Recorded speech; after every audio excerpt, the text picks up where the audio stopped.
Bom dia a todos, que a paz do nosso Senhor e Salvador Jesus Cristo esteja contigo, meu irmão e minha irmã. A mensagem de hoje tem como tema como ser abençoado por Deus. E eu quero que você primeiramente saiba que para recebermos as bênçãos de Deus em nossa vida, o que nós temos que fazer é aproveitar da melhor maneira possível as oportunidades que nos são oferecidas, pois elas não aparecem em todos os momentos. Por exemplo, Jacó aproveitou a oportunidade e foi abençoado com a primogenitura. Nós sabemos, que Jacó era oportunista, mas ele soube esperar o momento certo para obter vantagem sobre o seu irmão Esaú e também sobre o seu sogro Labão. Jacó acabara de preparar a sua refeição e naquele momento chegou Esaú faminto. Jacó, aproveitando a oportunidade, negociou: eu lhe darei dessa comida que preparei, se você me der em troca a sua primogenitura. Esaú, com fome, nem parou para refletir. Em troca de um prato de lentilhas, transferiu para seu irmão o direito de primogenitura, que na época era um status muito importante na família. Por meio das suas atitudes, Esaú demonstrou ter o caráter de quem vivencia o momento e não quer saber do amanhã. Ele tipifica a pessoa que não leva em conta sua escala de valores quando toma decisões, que não sabe discernir o que é mais e o que é menos importante e que nivela tudo por baixo. Mas Jacó soube valorizar o direito de primogenitura e aproveitou o momento de fragilidade do seu irmão para agir com sagacidade e ficar com a bênção que por direito seria de Esaú. Por isso, Jacó passou a ser o patriarca da nação de Israel, e até hoje o seu nome é respeitado. Isaías aproveitou a oportunidade e tornou-se o profeta messiânico. Em Isaías 6,8, Deus fez uma pergunta genérica: a quem enviarei? E quem há de ir por nós? E Isaías respondeu: eis-me aqui, envia-me a mim. Então Deus incumbiu Isaías da sua nobre missão de anunciar ao povo a vinda do Messias. Isaías aproveitou a oportunidade concedida pelo Senhor e tornou-se o maior profeta messiânico da Bíblia. Davi também aproveitou a oportunidade e venceu o gigante Golias. Em 1 Samuel 17, vemos que Davi, o futuro rei de Israel, perguntou: o que farão aquele homem que ferir a este filisteu e tirar a afronta de sobre Israel?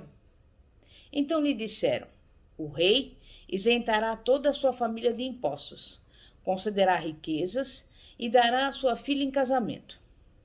Após tomar conhecimento da recompensa, Davi se dispôs a correr riscos e enfrentar o gigante Golias. Muitas vezes, aproveitar oportunidades significa correr riscos.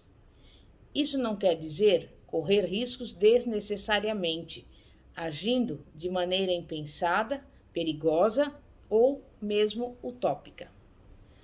Paulo aproveitou a oportunidade e tornou-se o apóstolo dos gentios.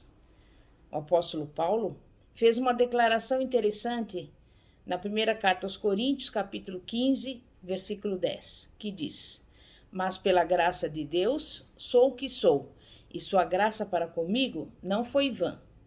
Antes trabalhei muito mais do que todos eles. Todavia, não eu, mas a graça de Deus que está comigo.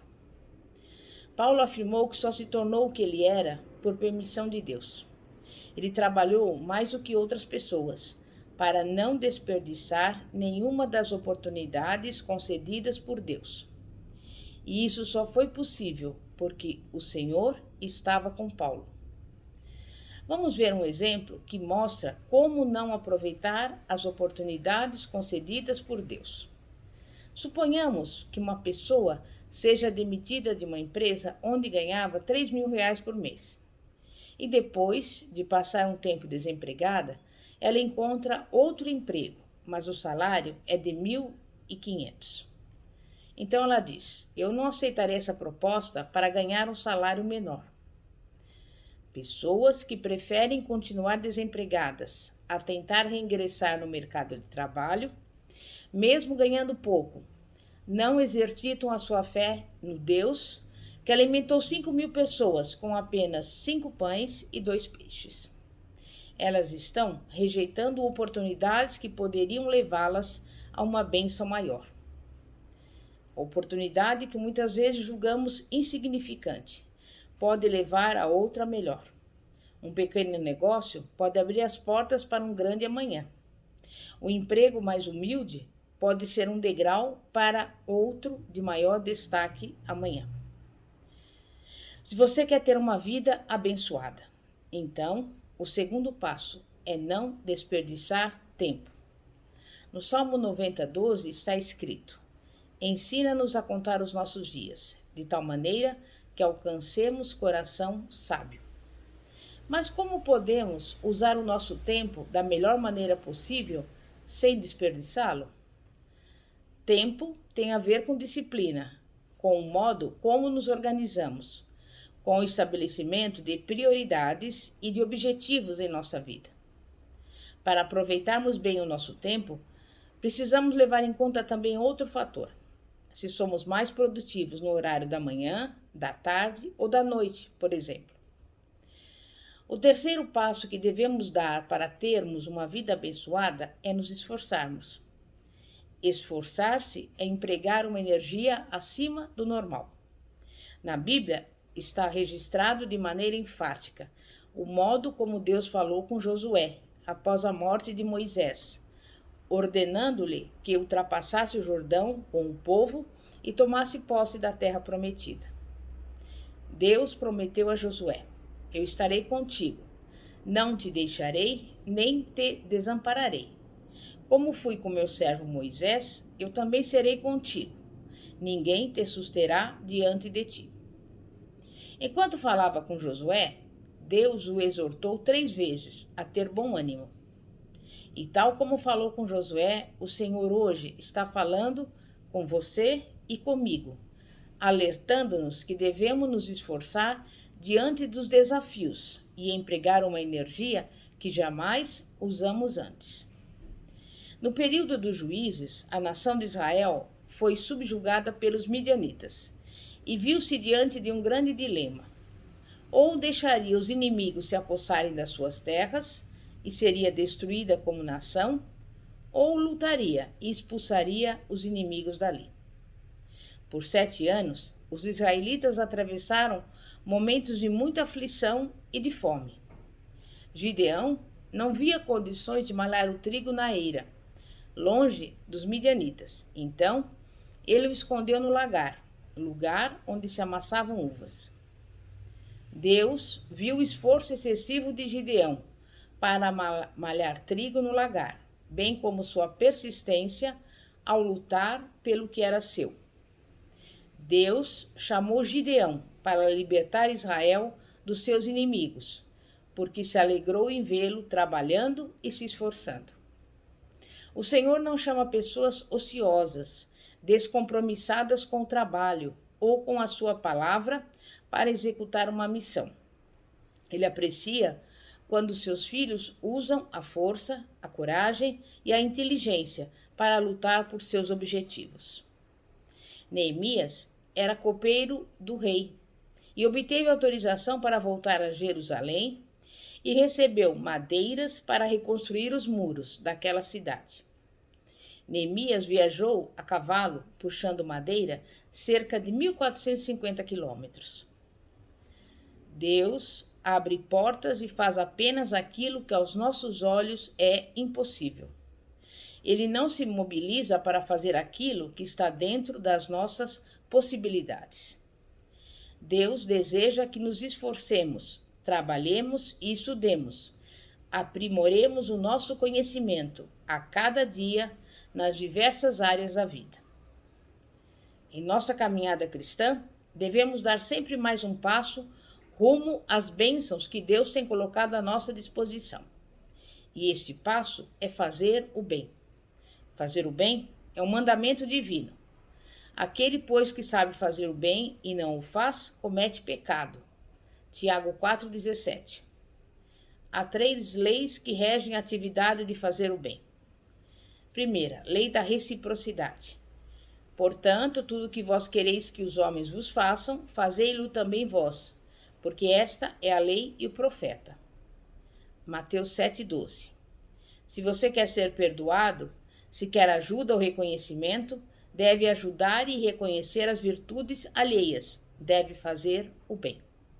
Segunda lei, lei da semeadura. E não nos cansemos de fazer o bem, porque a seu tempo ceifaremos, se não houvermos desfalecido. Gálatas 6,9. Se plantarmos um bem em algum momento da nossa vida, colheremos os benefícios. E terceira lei, lei da soberania do bem. Não te deixes vencer do mal, mas vence o mal com o bem. Romanos 12:21. Devemos fazer o bem sem olhar para quem, pois podemos, mais à frente, ser beneficiados pela mesma pessoa a quem ajudamos. A Bíblia nos exorta a conhecer e a prosseguir em conhecer o Senhor. Oséias 6,3. Para isso, precisamos orar, ler a palavra de Deus e meditar sobre ela. Jesus disse: errais não conhecendo as Escrituras, nem o poder de Deus. Mateus 22, versículo 29, segunda parte. Se não buscarmos conhecer o Senhor, podemos ser enganados com heresias e entrar no caminho do erro e da destruição.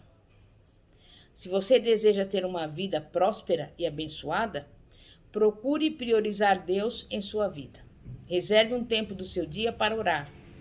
Faça o que puder para estar na casa do Senhor. Dar prioridade a Deus é ser fiel em tudo. Significa praticar a palavra em seu dia a dia, inclusive nos dízimos e nas ofertas. Priorizar Deus é entender que tudo quanto temos, tudo o que somos, tudo o que fazemos é permitido pelo Senhor. Se reconhecermos que Deus merece o primeiro lugar em nosso coração, vamos demonstrar por nossa prática de vida que priorizamos o reino de Deus e seremos servos fiéis e obedientes a Ele. Amém? Glória a Deus. É momento de oração.